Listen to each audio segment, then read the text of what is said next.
Hello, everyone. Welcome to our Friday night December star party here. We're so glad to have you all with us this evening. It is kind of a weird evening out. It's kind of raining, kind of wet, so it's not quite cold enough to snow, but what are we going to do? It's Minnesota in the wintertime. You never know what's going to happen. So welcome, everyone. We have kind of a fun, exciting thing for you tonight. We're going to try a few new things. We have a hands-on craft to do later, which we'll get to in a moment, as far as what you could prepare. And then we also have Tad has a few demos or demonstrations for us this evening as well. So there's Tad. Everybody can see him now. Hopefully, want to say hi, Tad. You might not be able to see you if you don't have your mic on. Oh, that's right. Yeah. Hi, everyone. I'm Tad. Thaddeus, and my name here if it's popping up. Another planetarian here at the museum along with Sarah. Okay.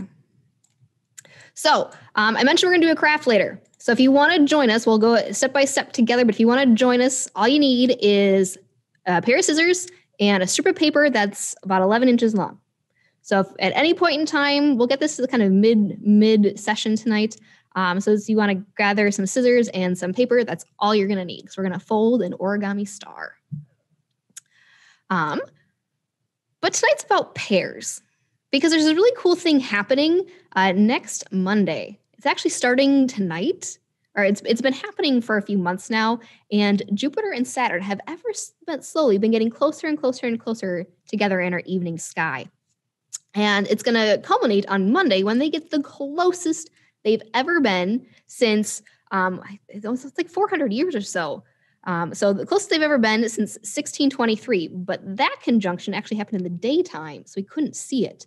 The last time they were this close together and that it was visible at night was 1226. So this weekend's a really good time, as hopefully the clouds will go away just for a little bit right around sunset one of these days. But this is kind of what's happening. Right at sunset, or right around sunset, about an hour after, we can see that Jupiter and Saturn here are slowly getting closer and closer together until on Monday evening, right at sunset, they're going to be less than a degree apart. Well, why do we care?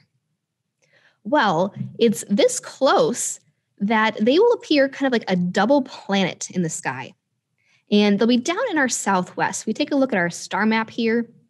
That's right around sunset, 6 o'clock-ish time, or in that hour and a half around sunset here. We have Jupiter and Saturn down in the southwest.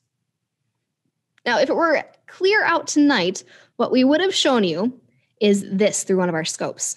This is the view tonight, where we can see here that Saturn and Jupiter are fairly close together. And this is with a 40-millimeter eyepiece. So this is a fairly large field of view here through a telescope. If it was clear out tonight and it wasn't raining, this is what we would have been able to see. We would have been able to see Jupiter down in part of our eyepiece. And then just a little bit up, we would have been seeing Saturn. You can also see a few moons in here as well, both of Saturn and Jupiter's. But just over the next few nights, each of them will move a little bit closer until on Monday night, look how close they get. They will be so close that in this case, if it is clear on Monday, I might actually try a narrow field of view eyepiece to see if I can see those details, those stripes on Jupiter, the rings around Saturn. And you can see here with the labels, they're so close the labels even get in the way. Of course, you won't see labels in the sky because there's no labels in the real sky. But Saturn will be over here. It'll be this one that's not quite as bright, because Jupiter will be the brighter of the two planets in the sky. But this is something that's been we've been gearing up for, been waiting for pretty much all year, because Jupiter and Saturn have been in our sky for months. And they've been gorgeous to see. And so here's something that's happening right around the solstice. That's really exciting. Tad, do you have any plans on Monday to hopefully go out and see this? I do have some plans. We have plans right here at the Bell, actually. Monday night was already our Minnesota Night Skies Live. So there's a monthly program I do where I talk about the things coming up in the sky for the next month. So we're going to be talking about what's in our January sky. But Monday, we'll also be spending a lot of time talking about the conjunction. Well, we're spending a little bit of time talking about the conjunction, also talking about our solstice that also happens on December 21st. And if the weather is clear, always weather permitting, we'll have our telescope set up to stream that view. we'll see what Minnesota does for us. We'll see what the weather allows us for. Yeah. Yeah. But that'll be fun. We are hoping that it'll be clear enough to see with our own telescopes. You can see these outside, even if you see them through a patch, a clear patch in the clouds. Jupiter and Saturn are bright enough that you do not need binoculars or a telescope to see. You can just, they're fairly close and just kind of right up there in the sky, nice and bright. Jupiter will be the brighter of the two. But while they look like they're getting closer together from our point of view, they're not actually going to converge. So if you take a look at the space view, if you will, here we have the sun in the center of our solar system. We have the Earth, Jupiter and Saturn's orbits. Jupiter orbits the sun once about every 12 Earth years. Saturn orbits the sun about once every 30 Earth years. And so what happens is that the inner planets lap the outer planets, kind of like racetrack or runners on a racetrack where the inner part of the track is slightly shorter and they can lap the outer players going on the longer track. And so Jupiter comes and kind of catches up to Saturn about every 20 years. Now, why is Monday so special if this happens every 20 years? They lap each other every 20 years. 20 years ago wasn't that long ago. It would have been year 2000. Well, they don't always lap each other where we can see them at night. So back in 2000, it happened closer to the daytime. They were so close to the sun that we wouldn't have been able to safely view them. And so here's kind of a diagram of what's happening out in space coming Monday, where Jupiter here on that red track is catching up to Saturn. And then we on Earth will be near sunset. But if we're here on Earth, we follow that dotted line. That's our line of sight. And if we're looking at Jupiter, it'll look like we're all kind of on that straight line. So we can actually see Jupiter and Saturn within that 1 degree apart. But of course, they're very far apart in space because you can see their orbits do not overlap. They're not going to crash into each other or anything like that. Okay. Now, if you have any questions, please, we love questions from my favorite part of the day, and in this case, night. Please use the Q&A box. And it looks like we've had a few come in so far. Okay, one question, because this has been going along on the internet for a while in the talk and getting up ready to Monday night, is does Monday night's conjunction have anything to do with the Christmas star? Now, there have been a lot of archaeoastronomers trying to figure out, based on records that we do have, what could the Christmas star have been? And based on the scientific observations and the recordings that we do have from people all around the world, we don't actually know what the Christmas star was scientifically. It could have been a supernova. There was a supernova recorded by the Chinese in about 5 or 6 BC. And supernovas are something that happens suddenly. That's kind of the nova, the new thing. And they hang out in the sky for a while. So it could have been a supernova, but we haven't quite been able to track back the Chinese recordings. The Chinese have fabulous recordings and observations of astronomical happenings for centuries and centuries. But we haven't quite been able to date that occurrence to a specific time or what supernova would have been, because supernova do leave remnants. They do leave the leftovers. That's why we can still see like the Crab Nebula, for instance. It's called the supernova remnant, the leftovers of what happened. Other ideas of what the Christmas star could have been, maybe it's a conjunction like this. However, ancient people knew about the planets. The word planet actually comes from the word wandering star. And so they knew these planets wandered around the sky. They would have been known as planets. A conjunction would not have been something unanticipated, because we've been able to track these 2 planets, Jupiter and Saturn, over the course of months now this year. So that's probably unlikely that's what it was. Comets can fly by quite quickly, and that'd be something new and kind of eye-catching that would have suddenly appeared in the sky. However, comets were omens of bad and evil events coming up. Before people knew actually what comets were, many cultures just thought they were bad omens, so it's highly unlikely a comet would have been considered the Christmas star. But ask things like meteors flying in, like a falling star, something like that, those would have been so short and so sudden and temporary that it's unlikely that those happened either. So we don't actually know scientifically what that would have been, that they would have seen, that we have a few small biblical references to, but scientific records are not robust enough. We don't have enough datings and things like that to actually track what that could have been scientifically. But there are archaeoastronomers trying to figure that out. Okay, So if the conjunction, another one is coming in from an anonymous attendee, if the conjunction appeared in the daytime in the 1600s, wasn't it seen at night on the other side of the world? You would think, right? That would make sense. But if you look at our diagram here on the screen, the Earth is rotating the entire time. And so that's one of the great things about this conjunction happening on Monday. No matter where you are on the Earth, you will see it, except for in Antarctica, where you get 24 hours of sunlight. So yes, it makes sense that if it's daylight on one side, kind of like an eclipse, where only part of the Earth sees it at once, this is happening so far away and it's over a longer period of time that everybody on the entire globe outside of Antarctica will have a chance to see this conjunction on Monday right around their sunset times, because it's happening over a long enough duration that it doesn't matter where you are on the globe. But good thinking. I like how you're thinking time-wise. Okay. Janie is asking, how long are we going to be able to see this conjunction for? Well, it's going to start, we'll start being able to see part of it as soon as the sun sets. As soon as it's like dusk and it gets slightly dark enough out to start seeing Jupiter and Saturn come through. And Jupiter and Saturn are going to set around 7 o'clock. So you're going to want to go out probably within a half-hour sunset before 7 o'clock. So you have about an hour. Let's see, sunset's around 4:30. So you actually have some pretty decent times. I'd try to aim for about between 5 and 6:30. Somewhere in that chunk of time, probably the best viewing of this. Yep. Okay. If you're out looking for some planets on Monday beyond just Jupiter and Saturn, you can see Mars. So what I'm going to do is I'm going to flip back to our star map here. And so here's our star map around 6 o'clock on Monday night.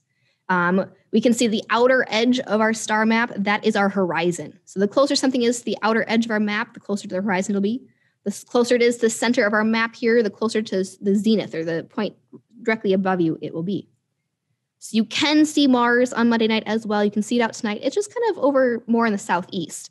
So it's not going to be part of the conjunction, but it will be visible as long as the clouds go away. Absolutely. Venus, on the other hand, I think it's coming back into our evening sky. So we have to wait a little bit longer for it to get away from the sun for us to see Venus, if I'm remembering correctly where it is in its orbit. Sarah, do you mind if I jump in? Go for it. Great, because I just got an email from NASA. Ooh. Yes, that's right, the NASA, the big one. And it's about a new light, actually. It's appearing in our sky tomorrow night. I have to share this information. Sarah, can I share my screen? Yes, go for it. Okay, I'm going to stop your screen share. I'm going to jump over. And you should all be seeing, hopefully here in a second, Stellarium. It should be popping up. This is our sky, looking at the sky tomorrow night at 7 o'clock. It's set up here in Rochester, but it'll be from here in Minneapolis as well. Don't ask me why Stellarium sent me in Rochester. That's what it did. But if you're from Rochester, hi, everyone. But tomorrow morning,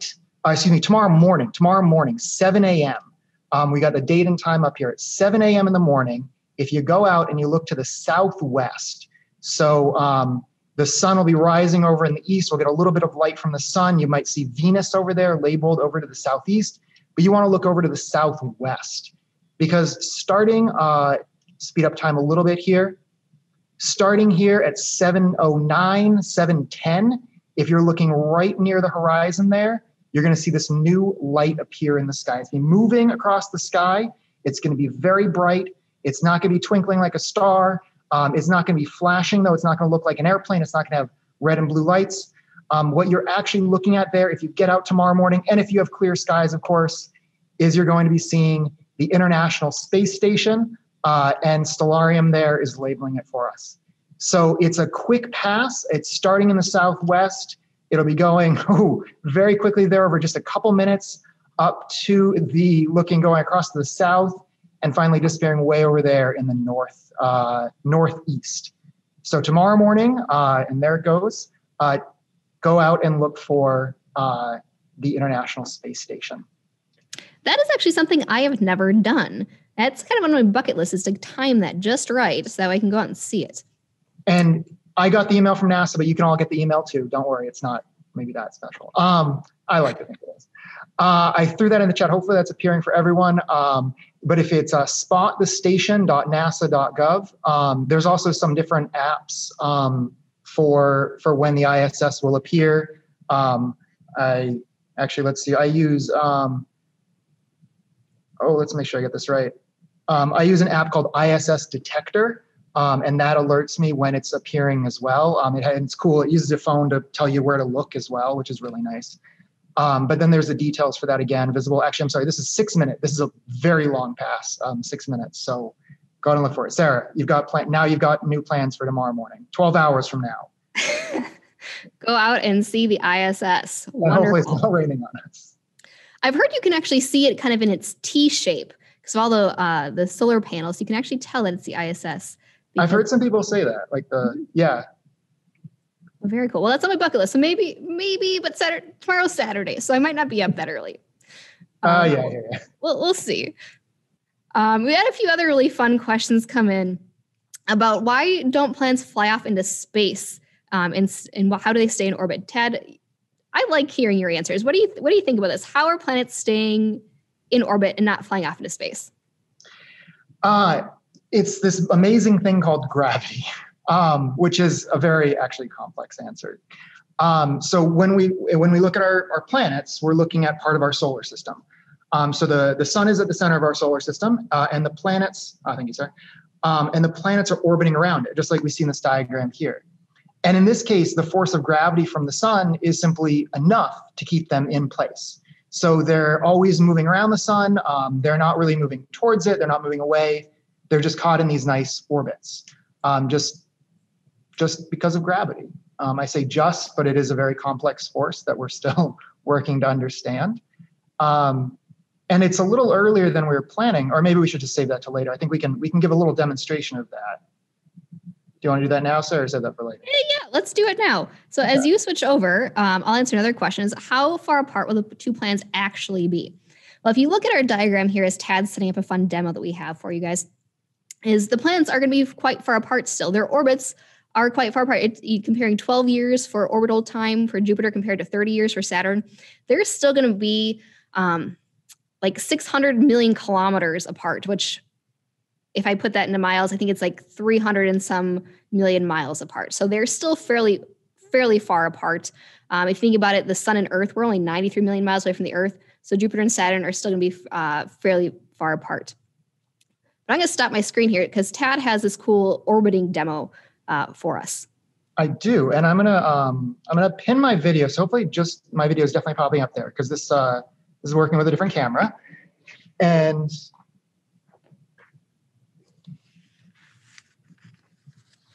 we've got this is a model of our solar system essentially. This black fabric here, this is very stretchy fabric, and it moves around a little bit. And this is the fabric of space-time. Sorry, let me try that again. The fabric of space-time. Was that, Sarah, do you think that was? I enjoyed it. Awesome. I like the effect. So what we've got there is, I've already been trying this out. So let me clear the board a bit. We've got some weights here. Put them in front of the camera. These are just very heavy metal balls here. We've got two of them here. And I'm going to use both of them. Works a little bit better right now with both of them. But those are going to represent our sun. So that's our sun at the center of our solar system. Not the only star, of course, of planets, but just the one here we're going to demo today. And then we also have some marbles, and hopefully those are coming into view there. These little blue guys, these are marbles here, and these are going to represent the planets, or moons, or asteroids, or what have you, comets, whatever you want them to be, alien spaceships, go for it. But we can already see that the sun there in the center, those metal balls, we're going to consider them one. Those are already deforming space. So they're bending the fabric of space. And that's a way to think about gravity. That's a way to think about this, what we consider force, the force of gravity, but it's actually this bend in space. And there's this curve downwards. So we can see this curve going down. And for those of you, I'm just going to do a quick aside here because I've had some very smart people ask me about this before. Space-time, this is a two-dimensional representation of space-time. So this flat fabric is just 2D, but space is three-dimensional. So looking at space and trying to visualize space-time, it is a three-dimensional thing here. We're reducing it down to two because NASA didn't fund me enough to do 3 dimensions. All right. But we're going to take so we see space-time being bent by the sun, and I'm going to take a marble here, and hopefully you can see this going around, and I hope you can. And I'm sure if you can't see the marbles, throw that in the QA. Just let us know. I'll try some more. But we can move these marbles around. I'm going to move them around. We're getting a bunch going here. We'll do one the other way too, just because there's always some going the opposite direction. And what we're seeing there is these planets, these objects around the sun, they're following this curve of space. Now, again, in this case, we see them here, and they're all falling inwards. But with the planets, from the energy they have when the solar system formed, from the gas and dust, the rock, whatever that made them up, that the planets have enough energy that they never fall in, but they're still held by the gravity of the sun. So in the same way, they never fly off. They're just in these, again, nice, relatively stable orbits, at least as we see them right now. And do more. This is just a lot of fun. This is a ton of fun to do. It's something you can do yourself if you have I think the stretchy fabric is the hard thing to really get.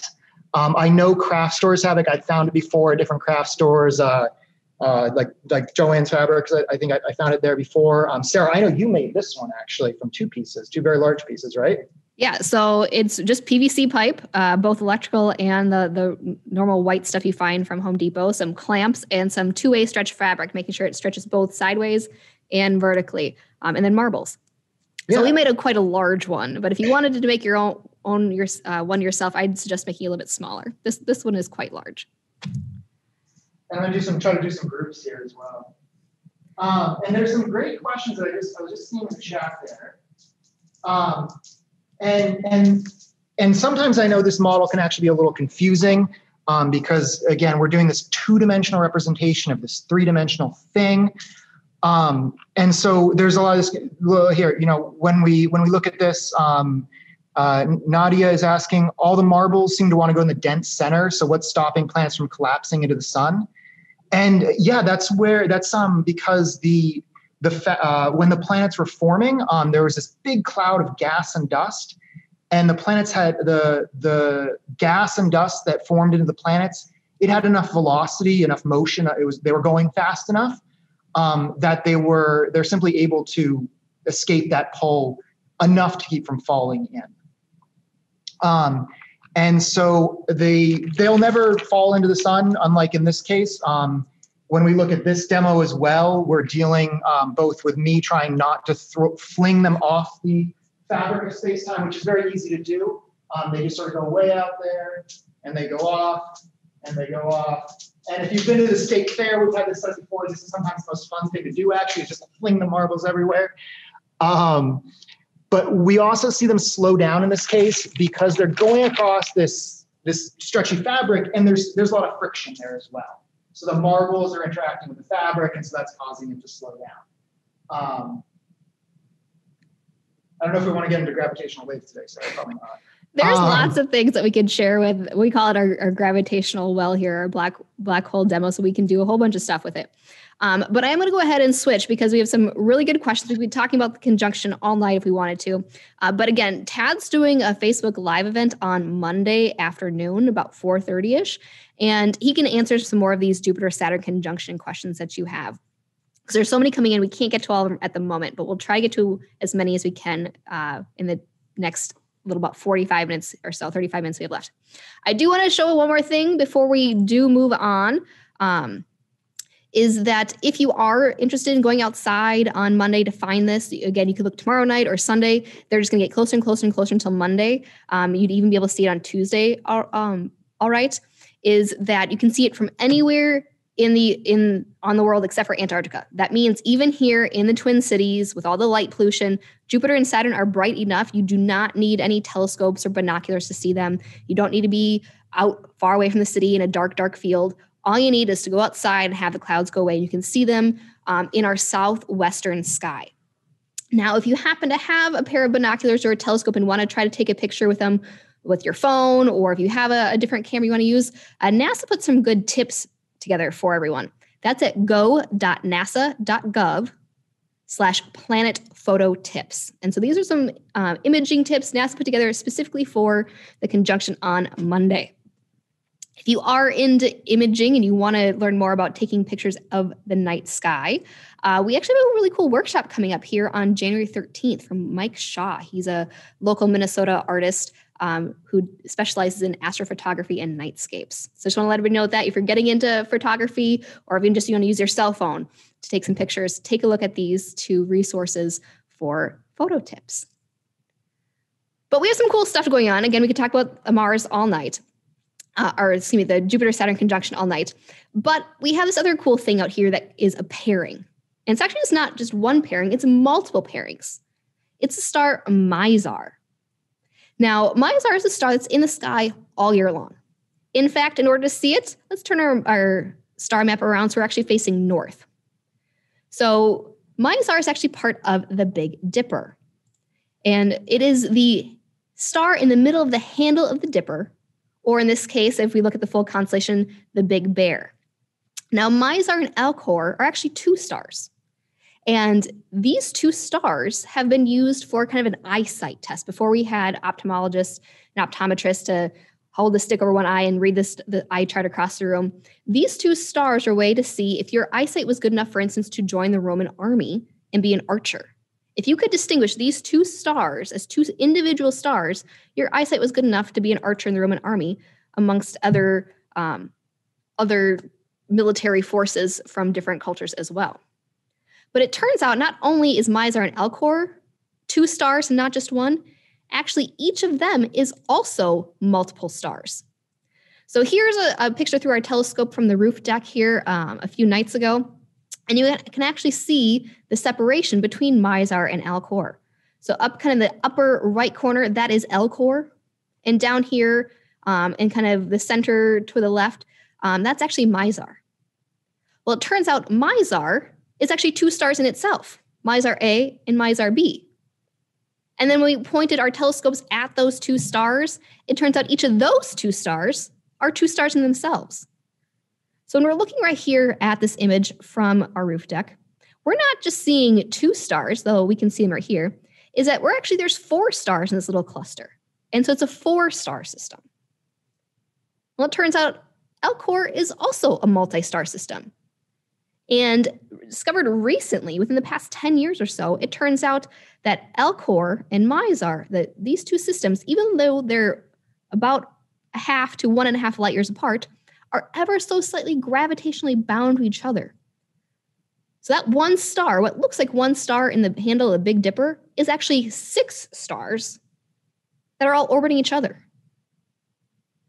Now, it's kind of hard to picture sometimes because we know that planets orbit stars, but how can stars orbit other stars? I mean, is it possible? I mean, obviously it is because we have 6 stars here. But there's other examples of binary systems. For instance, if you ever seen any of the movies of Star Wars, the planet Tatooine has 2 stars rising. So that's a 2-star system that has then a planet orbiting both stars. We know that there are planets out there that orbit multiple stars. The Pluto-Charon system is actually another great example of a binary system. Tad, do you have a demo for us talking about how stars and, in this case, a dwarf planet and moon can actually orbit each other instead of having one orbit the other one?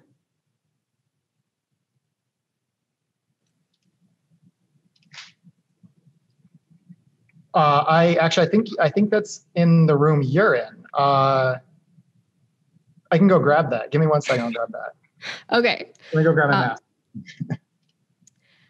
So, as we're getting set up with that, it's actually quite interesting because the center of rotation, if you will, is actually called the Barry center. And if you think of the sun and the Earth orbits the sun. But it turns out they're actually orbiting a common point. And that point that they're both actually orbiting is actually inside the sun. So that's why, for us, it seems like Earth is orbiting the sun. But for things that are roughly the same mass, so here we have, if you think about Pluto and Charon, they're roughly the same size. They're not too different.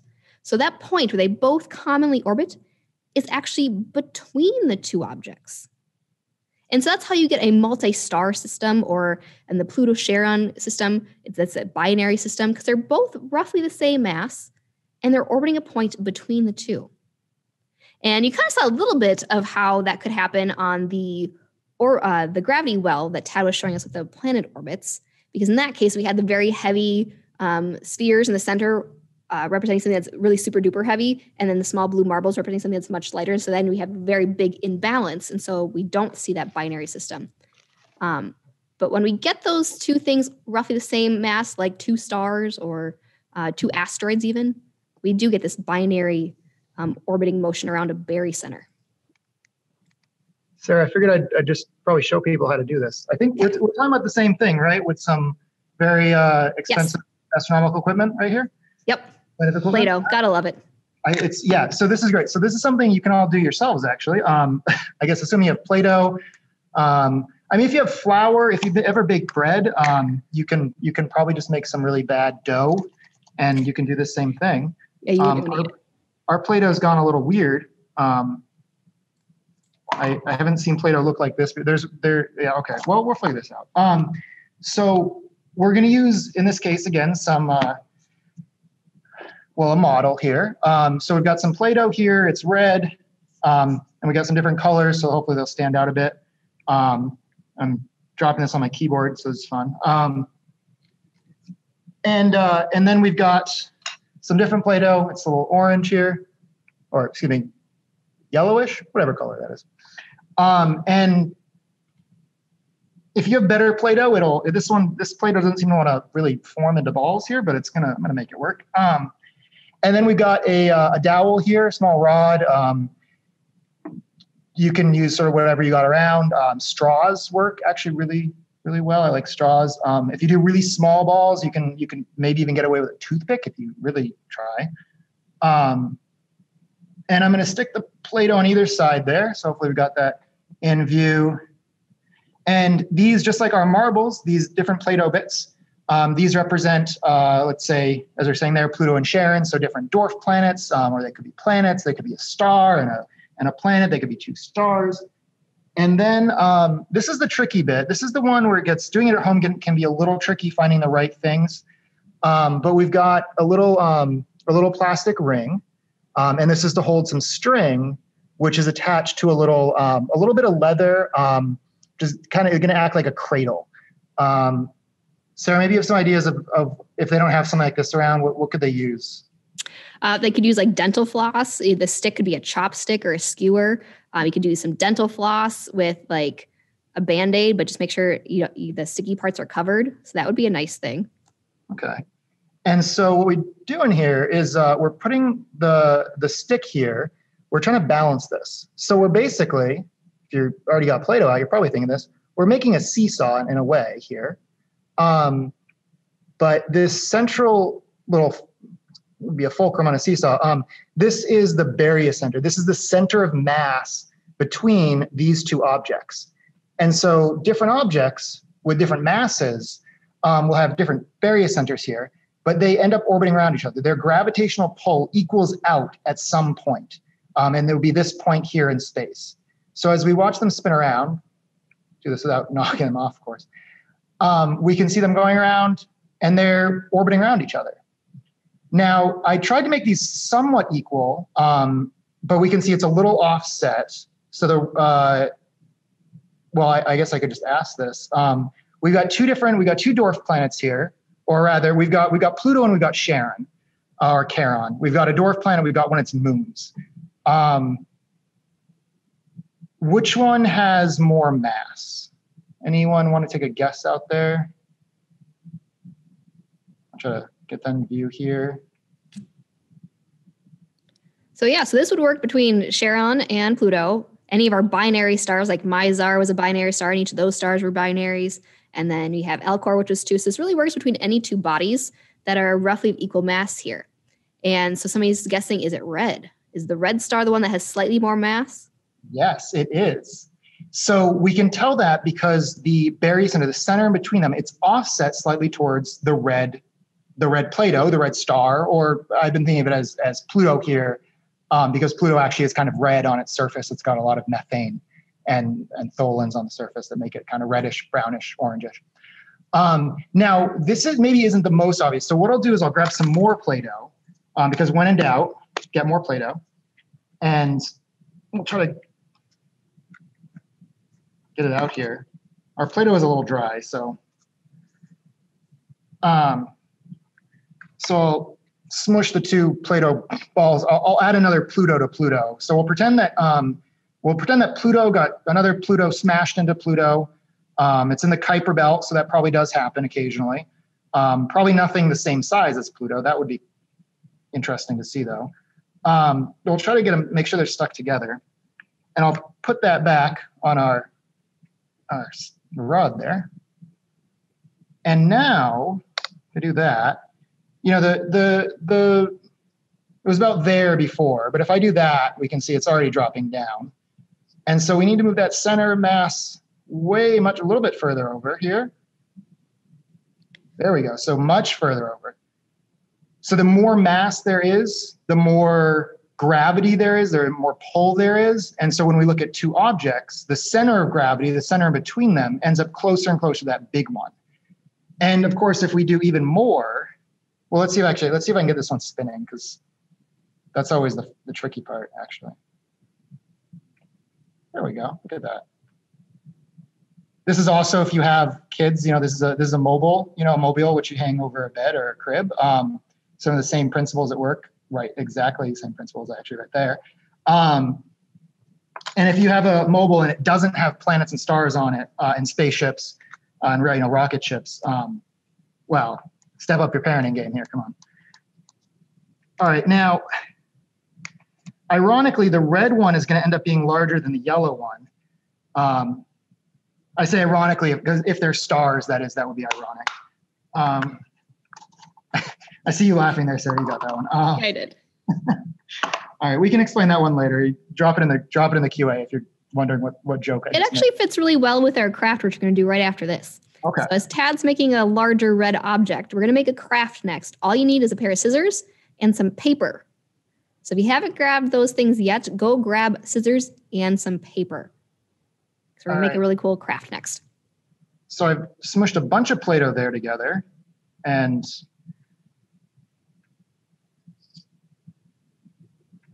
you know, I don't even think I have enough there. I want more. I'm just going to use all of it.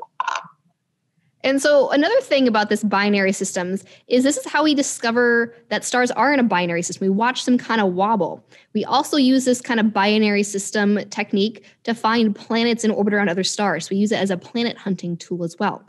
So this idea that things could exist in binaries or in multiples is actually quite common, and we can use it as useful tools for discovering what else is out there in space. It's kind of actually odd that our sun doesn't seem to have any nearby partners, that our sun happens to almost seem like it's by itself. So that is actually more odd than finding stars that come in multiples or pairs of some sort. Okay, well, I'm getting there. Maybe this might be a thing that people have to experiment on their own at home. So what happens in the case of like a planet and a star is that, it's still even a little too, not massive enough, is that the barycenter, the very center of mass. You know what I should do? The smart thing here is you get rid of the mass of the other object, right? So we'll just blow off a big chunk of, I don't know, let's say that was Jupiter there. Or it's yellow, it's a little, I guess it looks a little more like Venus. So let's pretend something massive just hit Venus and blew off part of it. Sorry, Venus, not to pick on you or anything. Is that still, okay. Is this gonna work here? So what I'm trying to do is try to balance that perfectly. Oh, look at that, and before it falls, right? So what we've got here is the sun, or we've got some red giant star, and we've got a little planet going around it. And that center of mass, again, just like we were seeing actually with the fabric of space-time, that center of mass is ending up in the star, and so the planet is orbiting around it. Oh, and there it goes. And then it gets hit by another star, and everything goes haywire. All right, you all have to try this at your home, see if you can do that for longer than I can. But yeah, and so we can visualize lots of things. This is a lot of fun. We can visualize, we're talking about planets and stars, but it's really anything with any two objects or more with mass, which is basically almost everything. So this can be used for really just anything you want to visualize. This could be the Earth, and this could be a spaceship, the International Space Station going around the Earth. This could be a person or in orbit around the Earth. Some poor astronaut who jumped off the International Space Station, I guess. This is Sandra Bullock out here, I guess. The joke is a little bit dated now, isn't it? That came out a while ago. All right. So I'm going to hand it back to you because I'm just playing. Okay. So this binary system thing is actually a really useful tool. And there's a lot of stars in our sky that are actually binaries, even if they look like they're a single star to our eye. We can look at them and find more. So what I'm going to do now is we are actually going to get out our scissors and our paper here, because we're going to make an origami star. Now, Tad kind of hinted at a little bit that stars come in all different colors. You know, he's saying a red star with a smaller yellow star around it. Stars come in different colors. They come in red, yellow, white, blue, orange. And so we're going to make one tonight. Now, I'm going to use just some leftover wrapping paper that I have at my house. So that my scraps of wrapping paper that are not going to fit any of my boxes. And what you want to do is you want to cut a strip that is about 11 inches long and about a ½ inch. These are not exact measurements, so you don't have to worry about it, but just, not about a ½ inch by 11 inches long. So if you have a scrap piece of paper from your recycling bin, you could just cut off a strip of it along the long edge of any standard 8.5 by 11 sheet. I'm using wrapping paper. You could use something from the printer or a recycling bin. Again, it's anything, because you're not actually going to see any of the printing that's on it. So first, what we're going to do is we are going to take our strip of paper here, and at one end, you're just going to tie a knot. So I'm going to loop it over and tie a knot.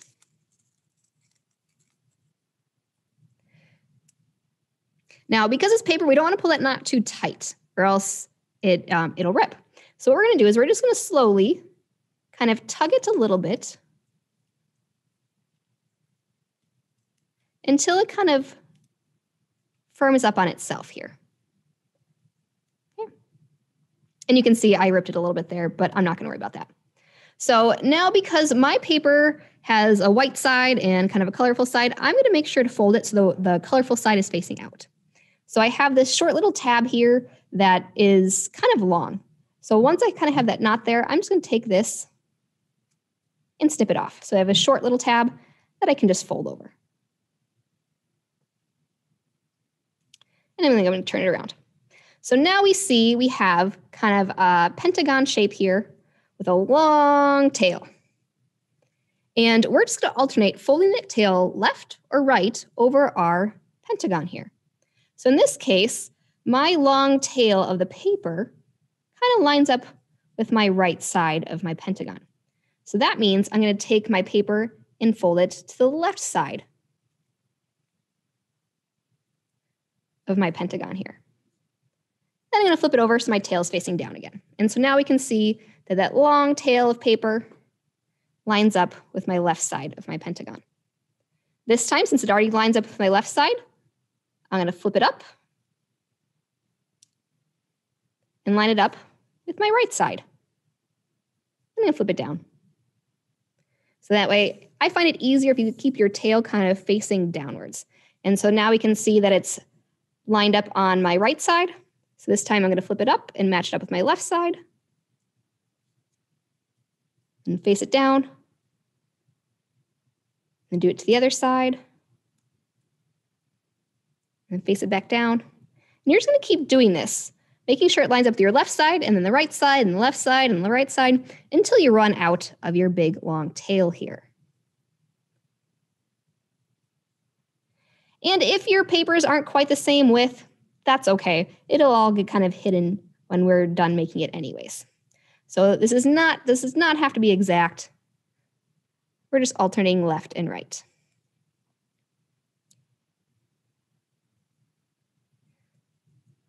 And what we're getting is this nice pentagon shape.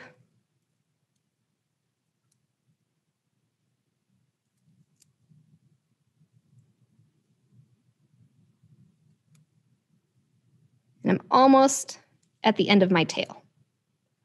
Looks like I have just a few more folds.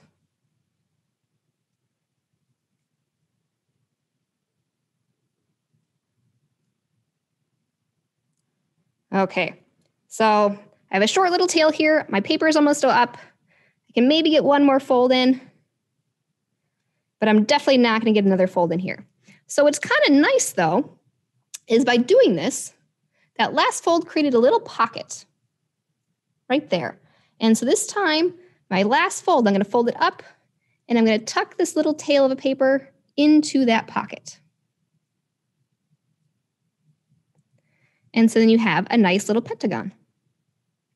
So we're almost done, and we almost have our star. So I'm going to hold my pentagon, and I'm going to take my fingernails, and I'm just going to balance it with my one hand, and then with my other hand, I'm just going to pinch in the sides. And I'm going to rotate it, and then pinch in the sides, and rotate, and pinch, and rotate, and pinch.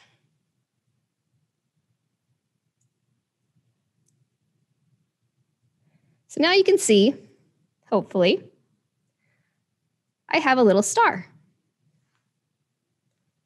Now, because stars come in all different colors and sizes, you could make a whole bunch of these if you wanted to. So I have one that's slightly bigger there. I did a big white one. And you could do anything with these now. You could string them together to make a nice garland. You could have string and then hang them from like a window or something to kind of be stars hanging in the window. And so it's really just your imagination of what you can do with these origami stars to make maybe your workspace a little bit brighter, depending on if you used sparkly paper, maybe you have some glitter on your paper. And so it's kind of a fun little thing to show that stars come in all different sizes and they come in all different colors. So I really enjoyed this when I found this origami star recently, and I hope you enjoyed making something fun tonight as well. Okay.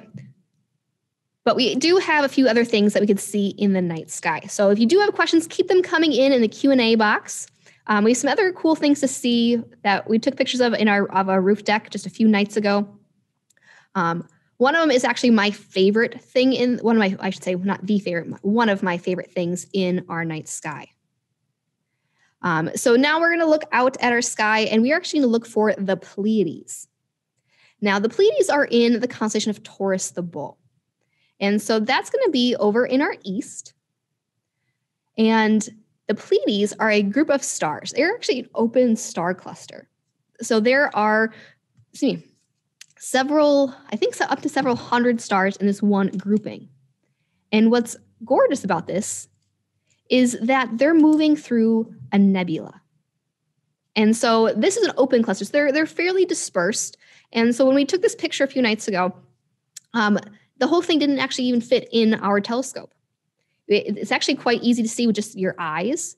And it's actually probably the best to be seen with a pair of binoculars, because it's gorgeous. It's that kind of dispersed in the sky. It's actually I've heard it being referred to as like a mini dipper, because there are 6 bright stars that you can see that almost look like a little tiny mini dipper, because we already have the big dipper and the little dipper. So it's a mini dipper in our sky over in Taurus the Bull. But we can see here in our image that we get these kind of faint wisps of clouds, because these stars are traveling through a nebula. Now, some stars are born in nebulas. In fact, nebulas form many stars at once. So I don't know if there's ever been a case documented where one nebula only formed one star, because these nebulas are huge. They're dispersed. But it turns out this nebula that these stars are moving through is not their original nursery. It's actually a reflection nebula that they're just happening passing through. And we can tell this by monitoring and measuring the motion of these stars, and then looking at the motion of the nebula and seeing that they're actually going in 2 different directions. And eventually these stars will pass through this nebula and keep moving on until eventually the stars will disperse. But one of the favorite things that I like about this is this wispy kind of ethereal clouds, these wisps that the stars are moving through. Okay. Sad, do you have a favorite object in the night sky? because I think I've told everybody that between the Orion Nebula, which is behind me, the picture behind me, and these are my two favorite things to see. But what's yours? Well, I think if my video might not be popping up here. Hopefully you can hear me if you can't see my video. Well, the Orion Nebula is definitely in the top 10. It's got to be globular clusters, though. For anyone who's joined us over the summer, we talked a lot about globulars. M13, probably my favorite globular cluster. But I'd probably have to, I just have to break it down by category, honestly. I think, because there's so many cool things. I have a favorite open cluster. I really like Caroline's Rose cluster. I really like Bode's Galaxy, whose catalog number I forget, but Bode's Galaxy near Ursa Major. That'd be one of my favorite galaxies. Although the antenna galaxies are also right up there as well with my favorite. In fact, I'd probably say the antenna galaxy. Yeah, I'm going to go with the antenna galaxies as my favorite galaxy. Although M87 is pretty cool as well. So it is hard to narrow it down. But the antenna galaxies are a good example of other things happening in pairs and multiples, because you wouldn't get those antenna. What happened is the two galaxies actually passed through each other, and they leave these big, huge, long kind of trails of stars that are stretched across the nearby space between them. So things happen in pairs all the time. And that's one of the great things about space is that nature likes to repeat itself. And so we have lots of examples of lots of different things, which is all part of science. Can you observe it? Can you repeat it? Can you make an observation and then a hypothesis, and can you test it to figure out, for instance, the nebula clouds here that these Pleiades stars are moving through? For a while, we thought maybe they could have been the original nebula they were formed in. But by making multiple observations and hypotheses and measuring and testing, we figured out they're actually moving in two different directions. Yes, great observation. So it looks like Socrates here has noticed that the stars here on the screen actually really resemble the logo of the Subaru car company. And that is actually because Subaru in Japanese means coming together.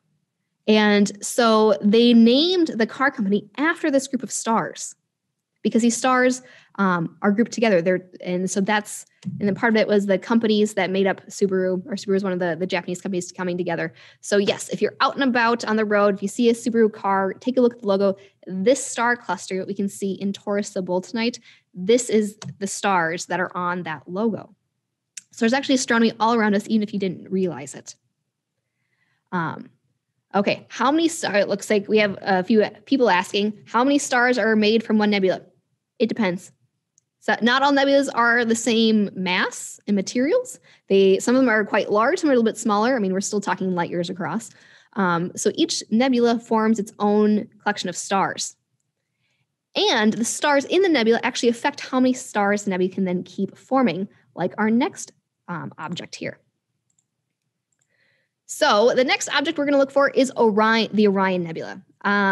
I'd actually be surprised if I don't mention Orion at least once while it's up here every month of the wintertime, because it is my favorite and it is so nice and high in the sky and so easy to see.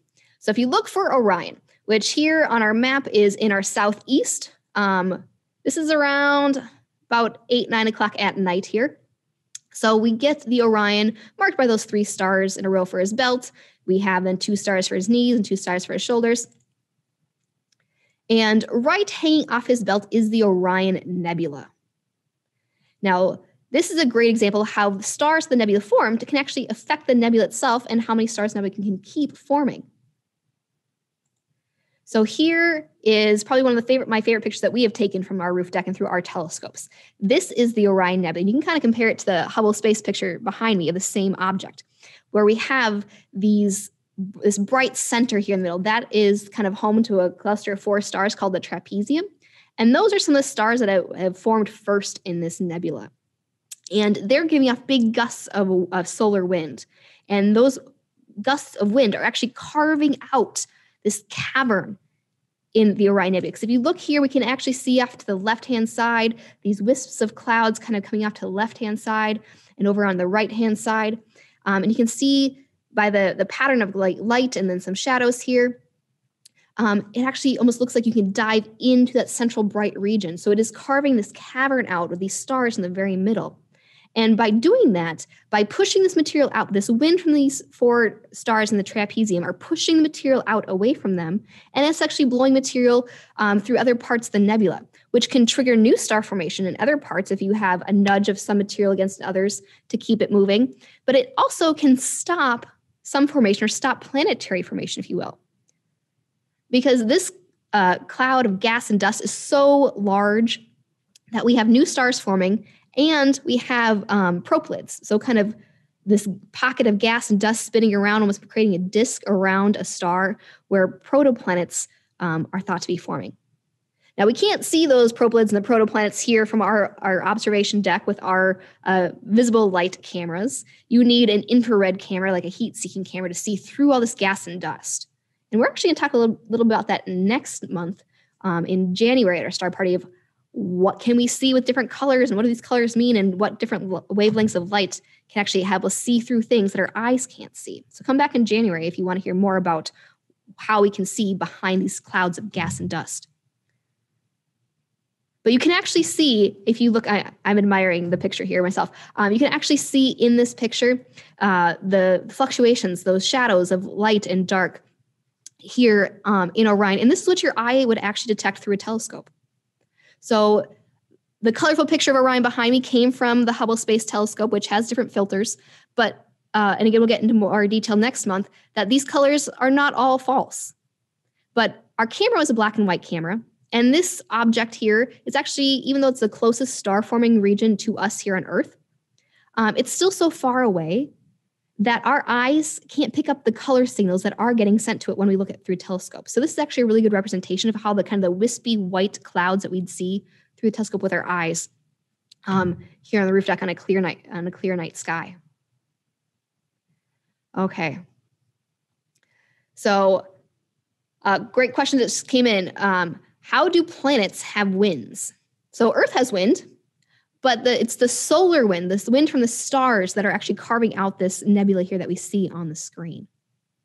Just like the sun gives off wind, we have solar wind, we have gusts of wind. Part of that can sometimes carry energetic particles to us that help create the northern lights. And so stars are actually very, very active, especially when they first turn on, if you will, when the fusion first starts in a star. They give us big, huge gusts of wind, and they start clearing out their neighborhood of the nebula that they were born in. And those gusts of wind can nudge and kind of trigger more things happening in this very expansive nebula here we're looking at. Okay, well, it looks like we're coming at the end of the time, but I do have a globular cluster for you, Tad. So before we leave tonight talking about things that come in multiples and pairs, I have a globular cluster for you to look at. So in order to find this, we're going to start with Orion here. We're going to star hopping. So we're going to start with Orion. We're going to star hop from his belt up to Aldebaran, the eye of Taurus the Bull. From there, we're going to star hop up to the bright star Capella in the constellation of Auriga. So Auriga here kind of looks like a weird polygon shape, and then we're kind of looking at the side here as we zoomed in on this image. But if you go from Capella down to Elnath, so these are two of the really bright stars in Auriga, and Elnath is actually in one of the horns of Taurus the Bull. That line cuts right through the smiley face of Auriga. So that's something kind of fun and happy here in our winter skies. There's a smiley face in the stars hiding in Auriga. And in the cheek of the smiley face, we have M38, also known as the starfish cluster. Now here is this open cluster of stars, and you might be scratching your head, how in the world did we get a starfish from all these clusters, all these white stars up here, right? Well, I traced it out. Again, our camera's up on the roof deck. Our telescope, the camera we use for this is a black and white camera, so we can see a lot of detail, just not some color. But if I trace some of these stars out, you can kind of see the arms of a starfish maybe starting to emerge. It shows up even better with color. So I borrowed an image from online here. And we can see that some of these stars are a little bit brighter. They even have some of that color. So I talked about how you can make blue and gold stars or yellow stars with your star origami. Now, using these kind of brighter stars here, we can kind of see some of those branches of the starfish kind of emerging from this open cluster.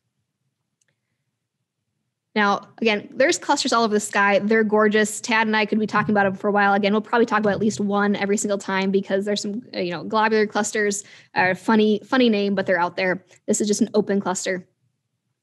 And we are just out of time. So I do want to thank you all for being here tonight on a Friday before the holidays. It's crazy, I know. We greatly appreciate your time and joining us tonight, even though it happened to be cloudy. We have some really cool stuff to share with you. If you do happen to be interested in seeing some of this stuff with your eyes, we do sell binoculars here at the Bell Museum. So if you want a pair of binoculars for Monday's viewing, take a look at our website. We have curbside pickup. We also have a lot of other cool, really space stuff if you're looking for a last minute gift here. So happy holidays, everybody. I just want to let you know we have lots of fun toys here at the museum that we be happy to help connect you with in our store. So thank you, everyone. Have a wonderful rest of your night. This program was generously supported by donors like the Ruth and Huss Fund and donors like you. Happy holidays, everyone. Have a great night, everyone. Stay safe.